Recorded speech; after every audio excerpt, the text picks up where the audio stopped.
Hello, नमस्कार। आप देख रहे हैं उड़ान एजुकेशन में। मेरा नाम ईश्वर शर्मा है।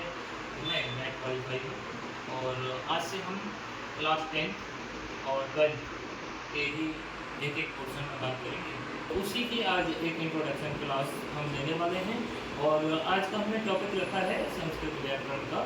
सबसे मज़ेदार जो टॉपिक है वो है संधि। संधि में हम सबसे पहले बहुत सारी चीज़ों को पढ़ेंगे और उससे पहले संधि पढ़ने से पहले हमें ये जानना बहुत ज़रूरी होता है कि एक्चुअलिटी में मतलब कहाँ से आई, क्या है, क्या चीज़ें हैं इसमें संधि। आइए हम स्टार्ट करते हैं सबसे पहले माहेश्वरी सूत्रों से। तो let's get start on the topic. तो हम माहेश्वरी सूत्र हमने लिखे हुए हैं, समय की बचत के करने की वजह से हमने जैसे वीडियो बहुत ज़्यादा लंबा ना हो इसलिए पहले लिख दिए हैं। तो हम स्टार्ट करते हैं।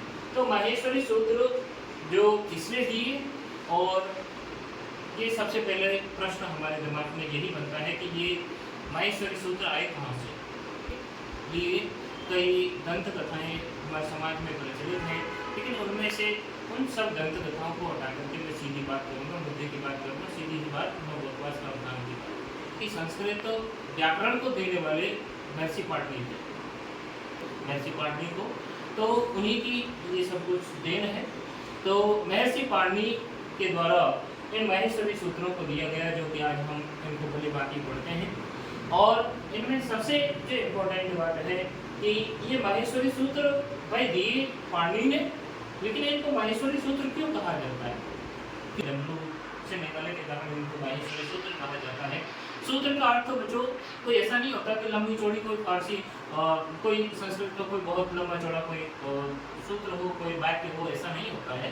सूत्र का मतलब कथन भी हो सकता है। इस प्रकार से इनको बनाया जाता है। तो सबसे पहले बात करें माहेश्वरी सूत्रों में। अच्छा, माहेश्वरी सूत्रों में ये प्रारंभ करने से पहले मैं कुछ आपको और अन्य जानकारी बताना चाहता हूँ। पिता जन्म की भी हमें जानकारी होनी चाहिए बच्चों। माहेश्वरी सूत्र लिखने वाले पाणिनि थे। बात करें माता की, तो बच्चों इनकी माता का नाम दाची था। इनकी माता का नाम क्या था? दाची था। इनके पिताजी का नाम यदि बात करूँ मैं, इनके पिताजी का नाम बड़िन था बच्चों। क्या नाम था? बड़िन था। माता का नाम दाची था। अच्छा, इनका जो जन्म है वो हमारे भारत भूमि पर ही हुआ है। और आज जो वर्तमान में जो पाकिस्तान में जो पंजाब और सिंध वाला जो प्रांत है, वहाँ आज जो 1947 के बाद जो डिवाइडेशन हुआ और उसमें वो जो क्षेत्र था वो पूरा का पूरा क्षेत्र कहाँ चला गया बच्चों? पाकिस्तान में चला गया। साला तो ध्यान रखिए, यदि हम इनको याद रखना चाहें तो किस प्रकार से याद रख सकते हैं, मैं आपको ट्रिक बताता हूँ। तो ऐसे लिखते हैं साला तो। हमको पता है शिव जी के द्वारा उत्पन्न है, शिव जी के लंबू से उत्पन्न हुए हैं, इसलिए स से शिव जी और स से सालातुर। तो स से शिव और स से सालातुर होने के कारण हम ऐसे इनको याद रख सकते हैं। तो इनका जन्म कहाँ हुआ था? ये पाकिस्तान में है भैया, अभी वर्तमान में पाकिस्तान में है सालातुर। तो मैंने क्या क्या बताया आपको? इनका गांव का नाम बता दिया। इनके गांव का नाम सालातुर है, जो कि वर्तमान में पाकिस्तान में है। इनकी माता का नाम दाची था। इनके पिता का नाम बड़िन था। और ये बहुत बड़े प्रकांड विद्वान रहे। और इन लाकर के बच्चे 14 सूत्र होते हैं। कैसे? अ इ उ द ऋ ऋ क ए उ ग ऐ औ च ह य व र ड ल ड़ यम ग ड़ न म झ व इ ग ण दस झ व ग ण दस क फ छ ठ च ट त व ग प य स स स र और ह। ये बच्चों जो अब बात करते हैं तो इसका माहेश्वरी सूत्र बनेगा कैसे? सब ऐसे बनेगा। मैं कहूँ कि मैं कहूँ अच सूत्र, तो अच सूत्र का मतलब क्या हुआ? अच सूत्र का मतलब हुआ बच्चों एस ए और छ तक की, ये लास्ट वाले को हम जब ऐड करेंगे, पहले और लास्ट वाले को ऐड करेंगे तो सूत्र बनेगा। आप कोई और भी बना सकते हैं, मैं ये नहीं कह रहा। मैं कह रहा हूँ कि जैसे आप बना सकते हो कल, तो कल भी एक सूत्र है माहेश्वरी। तो आप इस प्रकार से इनको बना सकते हो। तो अब मुझे अच को बनाना है, तो मैं कैसे बनाऊंगा? अच में कौन कौन से आते हैं भैया? देखो, आ में आ आया, ई आई, उ आई और ला। तो आप तो ऐसे करेंगे, लेकिन ये गलत हो गया। अब करेंगे कैसे? तो ये लास्ट वाला जो बच्चों हलंत जो वर्ण है, इसको हम इंक्लूड नहीं करते हैं। ध्यान रखने वाली इंपॉर्टेंट बात है। तो अब इसमें क्या क्या बचा, अ ई उ बचा। अब अगला में आ जाओ, अगले में क्या भैया, री, उसके बाद ली, टे को हमने हलंत के कारण पे छोड़ देंगे, उसके बाद ए, उसके बाद ओ, और ग को भी ऐसे ही छोड़ देंगे, उसके बाद क्या बचा बच्चों, आई और औ। ये अच प्रत्याहार में इनको क्या बोला जाता है बच्चों, इन सबको बोला जाता है प्रत्याहार। क्या बोलते हैं बच्चों, प्रत्याहार। तो अच प्रत्याहार में कौन कौन से वर्ण आएंगे, तो हमने लिख दिया है अ ई उ री ली ए ओ आई औ। अच प्रत्याहार के अंतर्गत ये सभी वर्ण आते हैं। आपके लिए मैं एक काम छोड़ रहा हूँ, ये आप देख रहे हैं मैंने अच का बना दिया है, हल का आपको बनाना है, एच का बनाना है, हस का, जल का, ऋण का, अच का, अट का। ये इन प्रत्याहारों के वर्ण आपको बना करके कमेंट में कर रहे हैं, ये आपके लिए काम है। अब बात करते हैं हम संधि में, स्टार्ट करते हैं। तो बच्चों पहली बात तो आप ये समझिए कि सब जो संधि है, संधि के परिचय के बारे में आपको सबसे पहले समझिए। ये जो संधि जो शब्द है ये बना कैसे, भाई हमने कैसे कहते हैं कि साहब ये संधि है, मैं क्यों कहूंगा इसको संधि, मैं तो इसको समाज कहूंगा, कुछ भी कह देंगे हम इसको, क्यों कहेंगे आप इसको समझें कि साहब जो संधि को संधि यही क्यों लिखा जा रहा है, संधि को संधि ही क्यों कह रहे हैं, समास क्यों नहीं कह रहे, उसके पीछे क्या रीजन है, आइए समझते हैं। बच्चों संधि जो शब्द है ये कह रहा है कि सब प्लस धी के योग से बना हुआ है, सम प्लस धी के योग से संधि शब्द बना हुआ है, जिसका अर्थ होता है संयोग करना, जोड़ना, एक करना, मिलान करना इत्यादि, समझौता करना इत्यादि इसके सामने करते हैं, इसके संधि शब्द। अब संधि लेखा कई बार बड़े एग्जाम्स में पूछा जाता है कि संधि शब्द सही है और सही नहीं है, ऐसा पूछा जाता है, ऐसा प्रश्न पूछा गया है कई बार। तो आप देख सकते हो कि किस प्रकार से, एक तो लिख देगा ऐसे लिख देगा और ऐसे लिख देगा, ऐसे लिख देगा और ऐसे लिख देगा। तो आपको पता होना चाहिए कि आप कौन सा इनमें से इन चारों ऑप्शन में से कौन सा सही है। तो आपको पता है कि एक तो ये सही है, दूसरा इसका आपको ऐसा भी हो सकता है कि अनुस्वार मिल जाए सर के ऊपर और नहीं मिले, तो उस कंडीशन में वो सही माना जाएगा। इन चार में से तो ये सही है, लेकिन इसमें से मुझे दो सही करने हूँ तो मैं ये सही करूँगा, ये भी सही है और ये भी सही है। मैं का अनुस्वार हो गया, मोह अनुस्वार संधि में एक संधि आती है, हम जब व्यंजन संधि में पढ़ेंगे तो उसके बारे में खूब सारी चर्चा करेंगे। अब बात करते हैं आगे कि साहब जो संधि शब्द है, ये संधि शब्द ऐसे ही क्यों लिखा जाता है, तो उसके पीछे सबसे बेस्ट जो बताया गया है वो क्या है कि साहब संधि जो शब्द है इसकी उत्पत्ति बताओ, उत्पत्ति क्या है। तो संधि शब्द की उत्पत्ति है बच्चों सब उपसर्ग पूर्वक दुधादय धातु धोती प्रत्यात्ति शब्दे संदेह शब्दे व्युत्पन्न, मतलब संधि शब्द बना कैसे, सब संधि शब्द की धाता कौन है, तो संधि शब्द के धाता ये सब मिलाकर के हम करते हैं। सम उपसर्ग जुड़ा हुआ है बच्चों इसमें, देखो अभी हमने पढ़ा था सम प्लस धी के योग से जुड़ा हुआ है, तो सम क्या है बच्चों, उपसर्ग होता है, हमें पता है। संधि जो सम उपसर्ग है वो संस्कृत का है और इसका अर्थ होता है बच्चों भली भांति, इसका अर्थ क्या होता है, भली भांति। सम का अर्थ समान या समान रूप से भी लिया जाता है। दूसरा है सम उपसर्ग पूर्वक, तो सब स्टार्टिंग में यानी पूर्व में सम उपसर्ग लगा हुआ है, जिसका अर्थ हमने चर्चा कर ली।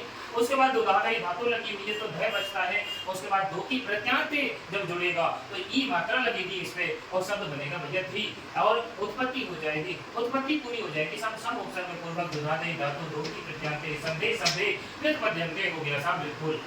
Is that clear? अब बात करते हैं कि सब उत्पत्ति की, तो सब ये क्या सिस्टम है, उत्पत्ति अलग है व्युत्पत्ति अलग है। बिल्कुल बिल्कुल एग्जैक्ट आपने जो सही प्रश्न किया है आपके दिमाग ने बिल्कुल सही किया है। उत्पत्ति जहां से उसकी स्टार्टिंग हुई है, कहां से उसका जन्म हुआ है में, और व्युत्पत्ति का मतलब होता है कि सब ये बना कैसे है। दोनों ही चीजों में डिफरेंस है बच्चों, इस चीज को आपको समझना चाहिए। तो सम प्लस धी यानी सम यानी भली प्रकार से समझ लेना, भली प्रकार से अच्छी प्रकार से उसको समझ लेना। किनको समझ लेना बच्चों, ये हम परिभाषा से समझेंगे। किसको समझ लेना, संधि शब्द की परिभाषा भी है। संधि शब्द की परिभाषा क्या है, दो वर्णों के परस्पर मेल को संधि कहते हैं हिंदी में। और संस्कृत की यदि बात करें तो द्वयो वर्णयो परस्पर या तो परस्परम सम्मेलनम इति संदेह कथ्यते, ये संधि शब्द की या संधि की संस्कृत की परिभाषा। अब यदि मैं प्रकार या भेद की बात करूं तो मुख्य रूप से बच्चों दो प्रकार के भेद संधि के बताए गए हैं, कि बेसिकली हिंदी में चलते हैं बच्चों, लेकिन ये संस्कृत में भी काफी समय से प्रयोग किए जा रहे हैं कि संधि के मुख्यतः दो भेद होते हैं। सबसे पहले कौन कौन से, एक संयोग और दूसरा वियोग। संयोग का मतलब क्या है? संयोग का मतलब वो कुछ नहीं है साहब, संयोग का मतलब है जो जैसा है उसको वैसा ही रख दिया गया। जैसे मैं बात करूं, जैसे पंख प्लस जे बराबर पंकज बनता है कि नहीं बनता भैया? पग प्लस ने बराबर पगल बनेगा। अर्थात कोई भी परिवर्तन नहीं किया गया है। जब कोई भी परिवर्तन नहीं किया गया होगा तो वो कौन सी संधि होगी भैया? संयोग। इसके अपोजिट में यदि मैं वियोग संधि की बात करूं तो वियोग संधि में परिवर्तन होगा। वियोग संधि में क्या होगा? परिवर्तन होगा। साहब बिल्कुल कंफर्म है। देखें जैसे विद्या प्लस आलय बराबर क्या बनेगा भैया? विद्यालय। विद्या प्लस आलय बराबर विद्यालय। देखो विद्यालय ऐसा था, गुरु जी ये क्या कर दिया? आप कहां से ले आए आप? इसके बारे में हम नेक्स्ट वीडियो में चर्चा करेंगे कि सब विद्या प्लस आलय ये सारा कुछ आया कहां से। एक पोस्टमार्टम मेथड हम यूज करते हैं, वो पोस्टमार्टम मेथड ये बताता है कि ये कहां से आया, कैसे बना, ये सारी चर्चाएं होती हैं बच्चों। लेकिन समय की बाध्यता है इसलिए ये वीडियो कंप्लीट करना है हमको। तो आइए स्टार्ट आगे चलते हैं। तो वियोग संधि जिसमें परिवर्तन होगा, वियोग संधि जिसमें परिवर्तन होगा, तो वियोग संधि को लेकर के वियोग संधि के 3 भेद बताइए। नंबर 1 स्वर संधि, व्यंजन संधि और विसर्ग संधि। स्वर संधि, व्यंजन संधि और विसर्ग संधि क्यों कहा गया साहब? पहले व्यंजन क्यों नहीं आई, विसर्ग क्यों नहीं आई? क्यों? क्योंकि हमने वर्णमाला में सबसे पहले आपने देखा है कि ये सभी क्या है भैया? ईश्वर हैं, तो सबसे पहले स्वर लिखे गए, इसलिए स्वर संधि को पढ़ते हैं हम सबसे पहले। उसके बाद व्यंजन रखे गए तो हम व्यंजन संधि को पढ़ते हैं। उसके बाद अगर विसर्ग आते हैं। अब बात करते हैं हम स्वर। स्वरों को अभी हमने पढ़ा है कि जितने भी स्वर हैं संस्कृत में वो माहेश्वरी सूत्रों के अंतर्गत अच प्रत्याहार में स्थित हैं। इसलिए इसको स्वर संधि को संस्कृत में स्वर संधि को अच संधि भी कहा जाता है। अचस स्वरः कहा भी जाता है, अचस स्वरः, क्योंकि जितने भी स्वर हैं वो अच प्रत्याहार के अंदर स्थित हैं। स्वर क्या होते हैं और व्यंजन क्या होते हैं मुझे ये बताने की आवश्यकता नहीं है। आप काफी बड़े बच्चे हैं, आपको ये पता होगा कि स्वर क्या होते हैं और व्यंजन क्या। स्वर की यदि अब बात करूं बच्चों, तो स्वर के भेद की बात करते हैं हम। तो स्वर के आपको पता है कि 3 भेद होते हैं बच्चों, एक लघु, दीर्घ और प्लुत। लघु जिनको बोलने में कम ऊर्जा लगे, कम ऊर्जा की आवश्यकता होती है, लघु कहलाते हैं भैया। और इसका जो चिन्ह होता है वो ऐसे होता है। और दीर्घ जिसको बोलने में ज्यादा ऊर्जा लगे, ज्यादा ऊष्मा लगे, ज्यादा समय लग रहा है, इसलिए दीर्घ को ऐसे ये चिन्ह है दीर्घ। प्लुत देखो लघु जो स्वर हैं वो 5 होते हैं। लघु स्वर कितने होते हैं? 5 होते हैं। समय की बाध्यता है लेकिन बता देता हूं। अ, ई, उ, री और ली, ये 5 लघु स्वर हैं बच्चों।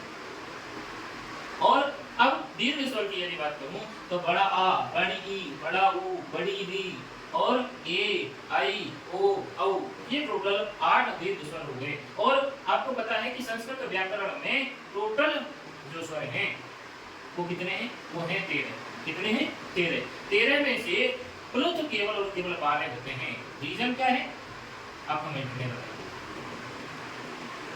बात करते हैं तो ये वही स्वर, तो संस्कृत वर्णमाला में स्वर 13 होते हैं, व्यंजन 33 होती हैं और टोटल जो वर्ण हैं संस्कृत वर्णमाला में वो 50 होते हैं। अब बात करते हैं आगे। मैं भी आपको ये वीडियो अच्छी लगी होगी। यदि आपको ये वीडियो अच्छी लगी है तो हमारी हौसला अफजाई के लिए इसको अधिक से अधिक शेयर करें और सब्सक्राइब जरूर करें। और इसी प्रकार की वीडियोस के साथ बने रहने के लिए हमारे चैनल को सब्सक्राइब करके लाइक करें। और जो मेरे क्वेश्चन आपसे बीच बीच में पूछे हैं उनके आंसर आप जरूर कमेंट में दें, जिससे आपको वो चीज़ें याद होंगी। इसलिए नहीं के साथ करना है, ये वो चीज़ें आपको याद होंगी, रिकॉल होंगी और आप और बेहतर कर पाएंगे। तो बस इसी ब्लॉग आज की वीडियो को हम यही समाप्त करते हैं। तो कल हम इस बारे में फिर आगे चर्चा करेंगे कि किस प्रकार से स्वर संधि के 5 भेद बताए गए हैं। और 5 भेद तो मुख्य रूप से बताए गए हैं, लेकिन पररूप संधि भी और एक ऐसी संधि भी है इसे सीधे संस्कृत में उपयोग ले लिए गए हैं। इस प्रकार की एक संधि भी है। इस प्रकार से स्वर के 8 भेद हम पढ़ने वाले हैं। तो आप इसी प्रकार से हमारे साथ बने रहिए। थैंक यू सो मच, धन्यवाद।